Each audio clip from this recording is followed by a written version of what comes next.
नमस्कार, मैं रितु देवी, सहायक प्राध्यापक हिंदी विभाग।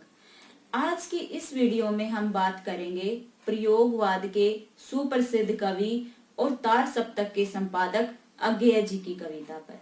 अज्ञेय जी की एक बहुत ही प्रसिद्ध कविता है हमारा देश। इस कविता के माध्यम से कवि ने हमें बताया है कि हमारे देश का जो आधार है वो ग्रामीण क्षेत्र में रहने वाले लोगों से है या ग्रामीण जीवन से है।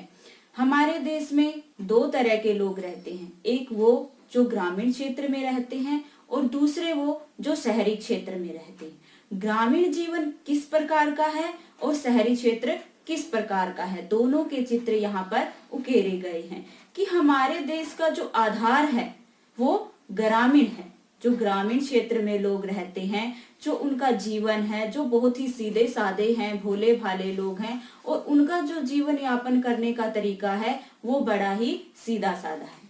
लेकिन आज का जो हमारा ग्रामीण क्षेत्र है उस पर शहरी प्रभाव पड़ा हुआ है, यानी वो भी शहर की नकल में, शहर की जो चकाचौंध भरी दुनिया है उसकी तरफ आकर्षित हो रहा है और अपनी जो सीधी साधी जो जीवन है उसको छोड़कर शहर के भीड़ भाड़ भरे जीवन की तरफ आकर्षित हो रहा है। इस कविता के माध्यम से अज्ञेय जी ने हमें बताया है कि जो ग्रामीण जीवन है वो सबसे अच्छा जीवन है। वहाँ के लोग भोले भाले हैं, घास फूस से बनी हुई झोपड़ियों में रहते हैं और बड़ा ही अच्छा जीवन यापन करते हैं।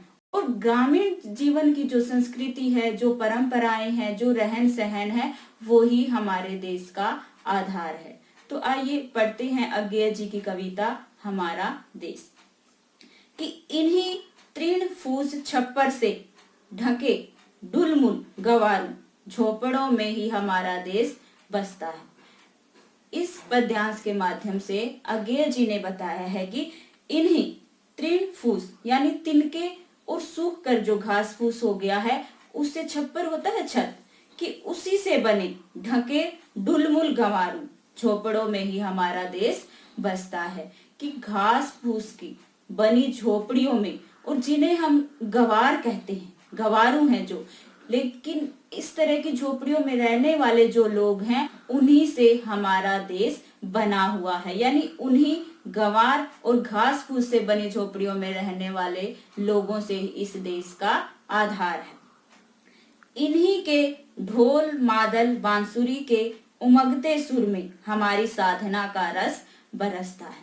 यहाँ पर बताया गया है कवि के द्वारा कि जो ग्रामीण क्षेत्र में रहने वाले लोग हैं उनके पास मनोरंजन के और कोई जो आधुनिक साधन है वो नहीं होते, बल्कि वो लोग उनके द्वारा ढोल बांसुरी आदि जो वाद्य यंत्र होते हैं उनको बजाकर अपना मनोरंजन करते हैं। और उन वाद्य यंत्रों के बजने से जो सुर, जो ध्वनि उत्पन्न होती है वही हमारी साधना का जो रस है उसी में बसता है। यानी जो आधुनिक मनोरंजन के साधन है वो इन गांव में रहने वाले लोगों के पास जो इनके वाद्य यंत्र हैं जिन्हें बजाकर ये पारंपरिक तरीके से अपना मनोरंजन करते हैं उनसे कहीं अच्छे हैं। यानी कवि का कहने का तात्पर्य ये है कि जो ग्रामीण जीवन है या उनकी जो सीधी सादी जीवन शैली है वो बहुत ही साधारण है और हमारे देश का आधार है।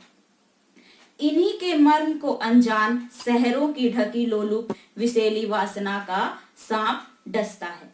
कि मर्म होता है रहस्य, कि इनके इस सीधे सादे भोले भाले जीवन का जो रहस्य है वो शहरी लोग इस रहस्य से अनजान हैं। और शहरी जो लोग हैं उनकी जो लालच और स्वार्थ भरी भावना है उसी से जो ग्रामीण जीवन की जो जीवन शैली है वो शहरी जीवन वाला सांप उसको डस रहा है। अर्थात कवि के कहने का अभिप्राय ये है कि हमारे आज के जीवन में जो ग्रामीण क्षेत्र के लोग हैं वो शहरों की जो चकाचौंध भरी जिंदगी है उसकी तरफ आकर्षित हो रहे हैं। यानी धीरे धीरे हमारी गांव की जो संस्कृति थी वो नष्ट हो रही है। वो लोग भी शहरों की तरफ आकर्षित होकर शहरों की तरफ दौड़े चले जा रहे हैं। हमारी जो परंपराएं थी, जो संस्कृति थी वो धीरे धीरे खत्म हो रही है और शहरों का प्रभाव आजकल गांव पर भी पड़ने लग गया है। यानी गांव में भी जो भाईचारे की भावना थी, जो आपस में सद्भावना थी, आपस में प्यार प्रेम से लोग रहते थे, स्वार्थ की भावना उनमें नहीं होती थी, वो आज धीरे धीरे खत्म हो रही है। यानी हमारे गांव भी जो पहले वाले गांव थे वो नहीं रहे हैं, वो भी शहरों की चकाचौंध से या उन पर भी शहरी जो क्षेत्र है हमारा, जो वहां पर लोग स्वार्थपूर्ण तरीके से रहते हैं, एक दूसरे से स्वार्थ के कारण जुड़े होते हैं, वो प्रभाव अब गांवों पर भी पड़ने लग गया है। इन्हीं में लहराती अल्हड़ अयानी संस्कृति की दुर्दशा पर सभ्यता का भूत हंसता है कि उनकी जो भोली भाली अल्हड़ जो जवानी थी या जो उनका जीवन था भोला भाला सीधा साधा था, उस पर कि जो सभ्यता का भूत हंस रहा है, क्योंकि अब गांवों पर भी शहरों का प्रभाव पड़ना शुरू हो गया है। जिस प्रकार से पहले हमारे गांव हुआ करते थे, लोग एक दूसरे का मुसीबत में या समस्या के समय एक दूसरे के साथ खड़े रहते थे, कभी स्वार्थ के कारण एक दूसरे से नहीं जुड़े थे, बल्कि भाईचारा की भावना से एक दूसरे से जुड़े थे और वो ही हमारे इस देश का आधार था। लेकिन अब वो आधार भी उस चकाचौंध भरी दुनिया के प्रति आकर्षित हो रहा है और वो सीधा साधा जो भोला भाला जीवन था वो नष्ट हो रहा है। धन के पीछे लोग भाग रहे हैं, एक दूसरे को मार रहे हैं और वो ही अब हमारे गांव में भी होने लग गया है। यानी जो शहरी क्षेत्रों का प्रभाव है वो अब ग्रामीण क्षेत्र पर भी पड़ने लग गया है। तो इस छोटी सी कविता के माध्यम से अज्ञेय जी ने हमें यही बताया है कि हमारा ग्रामीण जीवन किस प्रकार का है, वो लोग किस प्रकार सीधे साधे सरल तरीके से अपना जीवन यापन करते हैं, लेकिन अब वो गांव नहीं रह गए हैं। गांव की जो संस्कृति थी, जो परंपराएं थी, उन पर भी शहरी प्रभाव पड़ना शुरू हो गया है।